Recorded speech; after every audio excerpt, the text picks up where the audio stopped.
बिस्मिल्लाहिर्रहमानिर्रहीम अस्सलाम वालेकुम हेलो एवरीवन। उम्मीद करता हूँ आप सब खैरियत से होंगे। आज जो हमारा टॉपिक है that is about poem marriage by Marianne Moore. बहुत ही इंटरेस्टिंग पोएम है और ये पोएम ऑब्वियसली मैरिज से रिलेटेड है। हमारी जो राइटर है मैरियन मो, ये खुद अनमैरिड है। ठीक है, तो इसने ये पोएम क्यों लिखा है, इसकी क्या वजह है, क्या जो हमारी मैरिजेज़ होती है वो पब्लिक होनी चाहिए या प्राइवेट होनी चाहिए, ये सारी चीज़ें इस पोम में इसने डिस्कस की है। सो आज इसी पोम को हम डिस्कस करेंगे। बढ़ते हैं अपने टॉपिक की तरफ टाइम को वेस्ट किए बगैर। मैरियन मो, मैरियन मो, अच्छा ये मैरिना नहीं है, ठीक है, बहुत से लोग इसे गलत प्रोनाउंस करते हैं, मैरियन मो, और ये आखिर में आर ई भी आप लोगों ने प्रोनाउंस नहीं करना है, मो। सो मैरियन मो ये एक अमेरिकन मॉडर्निस्ट पोइट थी, ठीक है, never married, she led a private life and dedicated much of her time for her literary pursuits. वैसे बताया ना कि इसने कभी भी शादी नहीं की, ठीक है, और मॉडर्निस्ट पोइट थी, इंपॉर्टेंट पॉइंट्स यही हैं इसमें, और इसने अपनी लाइफ हमेशा प्राइवेट रखी है। तो इस पोएम में भी कुछ ऐसी जगहों पे इसने ये बताया है कि अपनी लाइफ जो है वो आपको प्राइवेट रखनी चाहिए।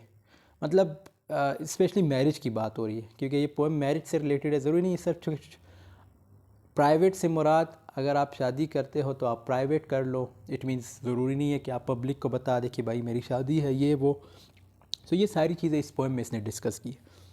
डेडिकेटेड मच ऑफ हर, और इसने अपना ज़्यादातर टाइम जो है लिटरेरी चीज़ों को दी है, मतलब लिटरेरी वर्क जो होते हैं जैसे पोइट्री वगैरह। तो ये उम्र भर जो थी अनमेरिड थी। Despite not marrying she made significant contributions to the world of poetry and literature during the 20th century. कहते हैं शादी ना होने के बावजूद इसने बहुत ज़्यादा काम किया है लिटरेचर के लिए, ठीक है, मतलब पोइट्री लिखी है ड्यूरिंग 20th सेंचुरी। अच्छा, अब ये पोएम देखो, अगर आप इस पोएम को पढ़ेंगे ये बहुत ही लेंथी पोएम है, और इस पोएम को अगर मैं यहाँ पे पेस्ट भी करूँ ना तो बहुत ज़्यादा टाइम लगेगा। इस पोएम की मैंने एक सोल्यूशन निकाली है, पर वो क्या है, समरी। अब ये पोएम जब आप इसकी समरी समझेंगे ना तो आपको ईज़िली, क्योंकि उस जो पोएम है उसमें ईजी वर्ड्स यूज़ हुए हैं, ईज़िली जो है लाइक आप इसको समझ सकेंगे। वर्ड्स ईजी यूज़ हुए हैं, सो आपको ज़रूरत ही नहीं पड़ेगी कि एक एक लाइन को ट्रांसलेट करने की। और अगर आप ये समरी समझ जाते हैं तो आपने ज़रूर उसके जो टेक्स्ट उसको ज़रूर पढ़ना है। टेक्स्ट बहुत ज़्यादा इम्पॉर्टेंट है, और इसीलिए मैंने आपको वजह बताई कि पोएम बहुत ज़्यादा लेंथी है, तो मैं एक एक वर्ड को तो एक्सप्लेन नहीं कर सकता। वीडियो क्या पता 40 मिनट की भी बन जाए अगर मैं एक एक लाइन को एक्सप्लेन करूँ ये पोइट्री की जो लाइन्स हैं। सो आपने समरी को समझना है, you will get every point. Okay, marriage by Marianne Moore is a modernist exploration of the complexities inherent in the institution of marriage। मैंने बताया ना ये चीज़, ये पोएम ये जो है रिलेटेड है मैरिज से, ठीक है। तो उसके बाद the poem begins with a satirical tone, और इसका जो ये एमसीक्यूज में पूछ सकते हैं आपसे कि इसका जो टोन है वो क्या रखा गया है, तो आपने बताया ना सटायरिकल टोन है, ठीक है, टोन, सॉरी टाउन नहीं टोन, ठीक है। अब सटायरिकल का क्या मतलब है, तंज करना, ठीक है। Describing a horse-drawn carriage as a symbol of societal expectations and conventions। एक एग्जाम्पल दी गई है, जैसे घोड़ा नहीं होता वो सर झुका के अपने मालिक के सामने चलता है, इसी तरह हमारी भी कुछ लाइफ ऐसी है, हम भी कुछ लोगों के सामने सर झुका के चलते हैं, ठीक है। तो यहाँ पे मैरिज की बात हो रही है, मतलब हमें ये कहा जाता है कि भाई इससे शादी करनी है तो हम सर झुका के उससे शादी कर लेते हैं। Moore uses vivid and unconventional imagery to paint a picture of a world that demands conformity and adherence to traditional norms। कहते हैं कि दुनिया भी हमसे क्या चाहती है कि भाई जो हम कहेंगे आपने वही करना है। अच्छा, यहाँ पे एक वर्ड मेंशन हुआ है कन्फर्मिटी, ये वर्ड आपने समझना है, ये वर्ड बार बार यूज़ होगा और इससे इसकी थीम भी बनेगी। कन्फर्मिटी का मतलब ये है जब आप चीज़ों को लाइक जो स्टैंडर्ड्स होती है या जो रूल्स वगैरह होते हैं किसी भी सोसाइटी के कुछ भी हो, तो आप उसको लाइक रिजेक्ट नहीं कर सकते, आप डायरेक्ट उसको एक्सेप्ट करते हैं। तो यहाँ पे क्या कहा गया कि हमारी जो मतलब जो वर्ल्ड की डिमांड्स होती है, जो कन्फर्मिटी होती है, हम वही एक्सेप्ट करते हैं। अगर हमें कहते हैं कि भाई आपने इससे शादी करनी है, पब्लिकली करनी है, तो हम कर लेते हैं। जैसे उसने बताया ना कि आपकी जो मैरिज है वो प्राइवेट होनी चाहिए, ज़रूरी नहीं है कि आप दुनिया को बता दें कि भाई मेरी शादी है ये वो। तो ये चीज़ इसने बताया कि ज़रूरी नहीं है। As the poem progresses, Moore introduces the theme of individuality, emphasizing the uniqueness of each person within its context of marriage। कहते हैं कि जैसे ही पोएम आगे बढ़ता है, मतलब जब हम इसकी टेक्स्ट पढ़ेंगे, जब आप इसकी टेक्स्ट पढ़ेंगे, मैंने इसकी टेक्स्ट पढ़ लिया है, ठीक है, आप लोग ज़रूर इसको पढ़ें, तो मैं इसीलिए आपको बेहतर समझा रहा हूँ। जब आप इसको टेक्स्ट को पढ़ेंगे ना तो आपको और समझ आ जाएगी।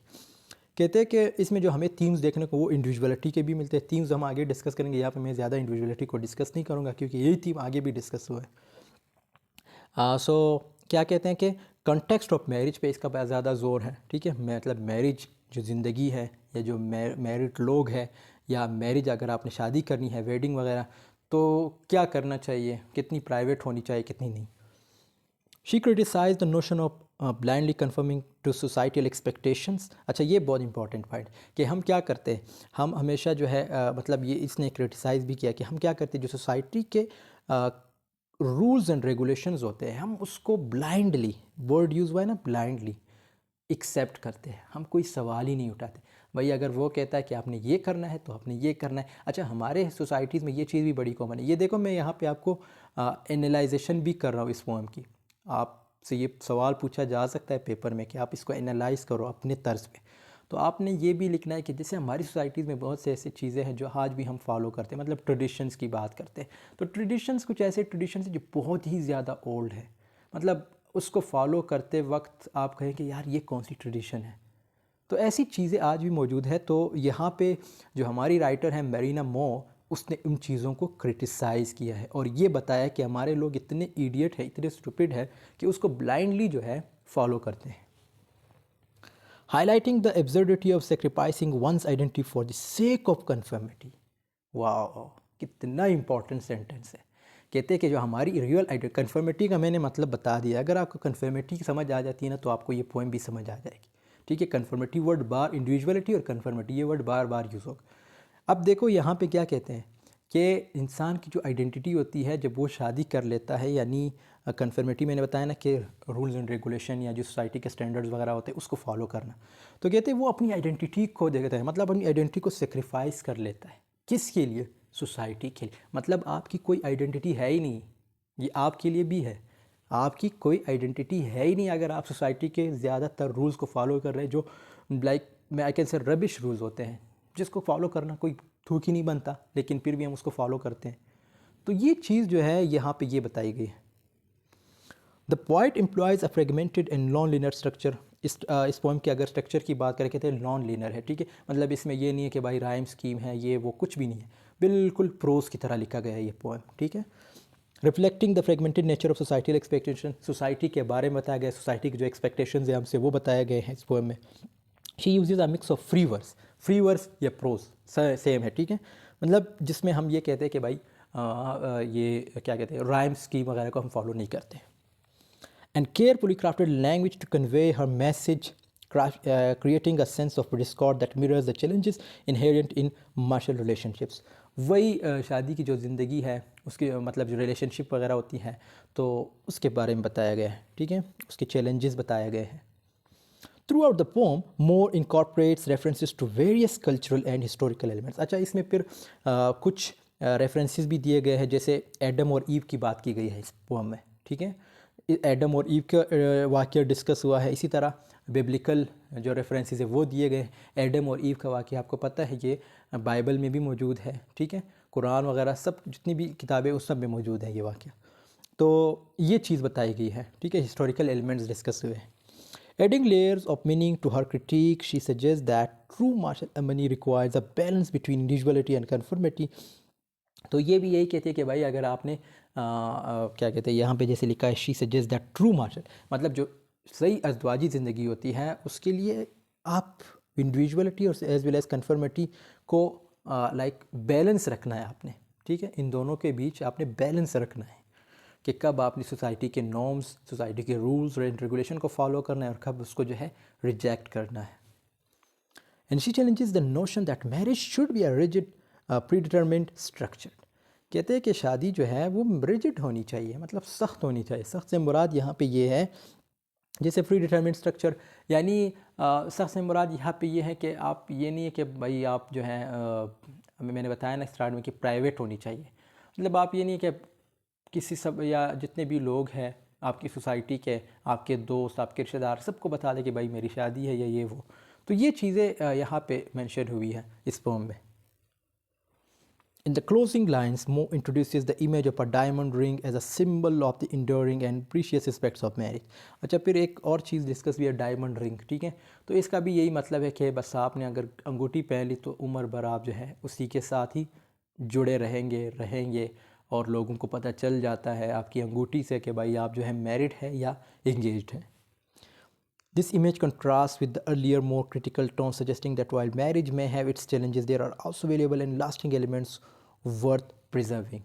कहता है कि ज़िंदगी जो है लाइक, जैसे इसने क्रिटिकल टोन यूज़ किया है, ठीक है।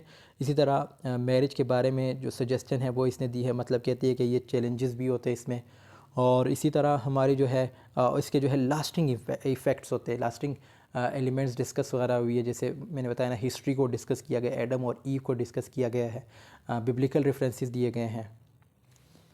इन summary, marriage is a thought provoking and Nernst form that critics societal expectation surrounding marriage. तो इन सिंपल वर्ड्स ये है कि ये जो मैरिज है इसको क्रिटिसाइज़ किया गया है। ये क्यों क्रिटिसाइज़ किया गया है? हमारी जो राइटर है मेरीना मो, उसका मानना है कि भाई आपकी जो लाइफ है वो प्राइवेट होनी चाहिए। प्राइवेट से मुराद ये है कि जब आपकी वेडिंग लाइफ हो तो ज़रूरी नहीं है कि आप सबको बता दें, या आप ज़रूरी नहीं कि एक ही बंदे के साथ जुड़ते रहे। अब ये तो उनका कंसेप्ट है, मतलब जो वेस्टर्न होते हैं उनका ये कंसेप्ट है कि ज़रूरी नहीं है कि आप एक ही बंदे के साथ उम्र भर रिलेशनशिप में रहें। तो ये उनका कंसेप्ट, इसीलिए ये अनमैरिड थी। अब इसकी भी प्राइवेट लाइफ थी, सबको पता है सबकी प्राइवेट लाइफ्स होती हैं। Through vivid imagery, unconventional language, and fragmented structure, Maino Moore challenges conventional views and encourages readers to reconsider complexities and contradictions within the institution of marriage. तो ये आपके लिए कुछ सजेशन भी दी गई है कि आपने इन चीज़ों को कंसीडर करना है जब भी अगर आपने शादी की तरफ आना हो। तो ये थी हमारी समरी। आई होप आपको बहुत ज़्यादा चीज़ों का पता चल गया होगा इस समरी के थ्रू। बाकी आप इसके टेक्स्ट को रीड आउट करें, इंशाल्लाह एवरीथिंग विल बी इजी। और टेक्स्ट मैंने खुद पढ़ा है पर्सनली, बहुत ही ईजी वर्ड्स यूज़ हुए, आपको कोई ज़रूरत ही नहीं पड़ेगी डिक्शनरी उठाने की ये चीज़। आप टेक्स्ट को ज़रूर पढ़ें, और टेक्स्ट लेंथी है लेकिन पढ़ लीजिएगा। Okay, theme. सबसे पहला थीम है conformity versus individuality. The poem critically examine societal expectations and norms related to marriage. So poem में क्या है, सोसाइटी के जो एक्सपेक्टेशंस है, जो नॉर्म्स है, उसको जो है क्रिटिसाइज़ किया गया है। It highlights the tension between conforming to traditional standards and maintaining individuality within the marital relationship. तो कहते हैं कि इसमें ट्रेडिशनल स्टैंडर्ड्स का भी जिक्र आता है, मतलब जब हम शादी करते हैं कि भाई कहते हैं कि यार हमारी ट्रेडिशन में है ये वो, तो फिर उसके बाद इंडिविजुअलिटी की बात की गई है with in the marital relationship. More challenges the idea that conforming is essential for a successful marriage. Conformity is essential for a successful marriage. अच्छा, ये इसने देखो यहाँ पे तंज यूज़ हुआ है, ठीक है, मतलब तंज किया गया है। कहते हैं कि कन्फर्मिटी बहुत ज़रूरी है, जब आपने शादी करनी हो ना तो यहाँ पे बताया गया है कि कन्फर्मिटी बहुत ज़रूरी है, मतलब इस सोसाइटीज़ में। Satire of societal expectations. Using a satirical tone the pome मॉक्स the rigid expectations imposed by society. तो एक सटायरिकल टोन यूज़ किया गया है, ठीक है, और वो चीज़ों का जिक्र हुआ है जो सोसाइटी हम पे इम्पोज करती हैं किसी भी इंडिविजुअल पे, specially with in the context of marriage. ख़ास तौर पे मैरिज पोएम है तो मैरिज की बात होगी। कहते हैं कि वो सोसाइटी हो या घर हो जो हम पे इम्पोज किया जाता है कि भाई आपने यहाँ से शादी करनी है, या ये लड़का है या ये लड़की है, आपने इसके साथ शादी करनी है। फिर चाहे हमारी जो राय है उसको जो है रिजेक्ट किया जाता है। तो ये चीज़ें जो है बताई गई है इस फॉर्म में। The image of the horse-drawn carriage become a symbol of societal conventions and more critiques the absurdity of blindly adhering to this। और ये पॉइंट मैंने आपको पहले भी डिस्कस किया था कि हम जो है ब्लाइंडली जो सोसाइटी के नॉर्म्स वगैरह होते हैं उसको फॉलो करते हैं। हालांकि लाइफ तो आपने अपने पार्टनर के साथ गुजारनी होती, तो आप अपने आप को जो है लाइक जो आपको पसंद हो आप उससे शादी कर ले, क्योंकि लाइफ आपने गुजारनी, ना कि आपके ब्रदर ने, ना कि आपकी सिस्टर ने, मदर फादर। लाइफ आपकी है, उम्र भर आपने उसके साथ ही रहना है। तो हमारी जो राइटर है मेरीना मो, वो भी यही कहती है कि अगर देखो उसने तो शादी नहीं की, लेकिन वो ये कहती है अब उसकी प्राइवेट लाइफ थी। प्राइवेट लाइफ में से मुराद, it means the word private itself is a private, it's a secret. So क्या पता उसकी शादी हुई हो लेकिन उसने कभी रिवील नहीं किया, ना अपने टेक्स्ट में। लेकिन जैसे मैंने स्टार्ट में बताया ना कि उसमें बताया गया था कि भाई उसने कोई शादी नहीं की, लेकिन प्राइवेट लाइफ है, क्या पता की हो।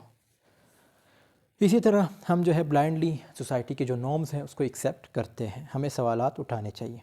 Fragmentation and discord.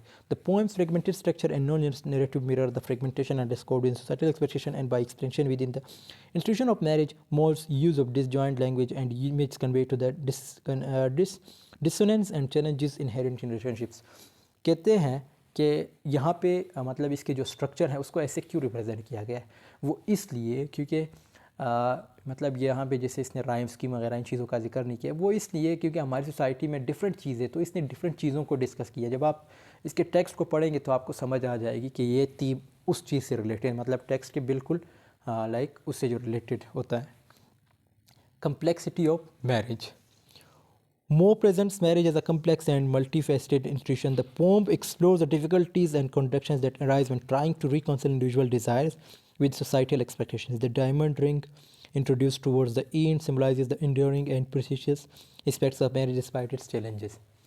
तो इसमें भी ये चीज़ बताई गई है कि जैसे डायमंड रिंग होती है, बस हमारी यही डायमंड रिंग जो है इस चीज़ को पोर्ट्रे करती है या इस चीज़ को बताती है कि भाई हमारी जो है अब लाइफ स्टार्ट हो गई है और हम एक ही बंदे के साथ जुड़े रहेंगे। तो ये कम्प्लेक्सिटी है मैरिज की। अब यहाँ पे देखो, अगर आप इसको एनालाइज़ करें या इसको क्रिटिसाइज़ करें, अगर आप लिटरेचर के स्टूडेंट हैं तो आपने ओबियसली इसको क्रिटिसाइज़ भी करना है। तो इसकी क्रिटिसाइजेशन आप कैसे कर सकते हैं?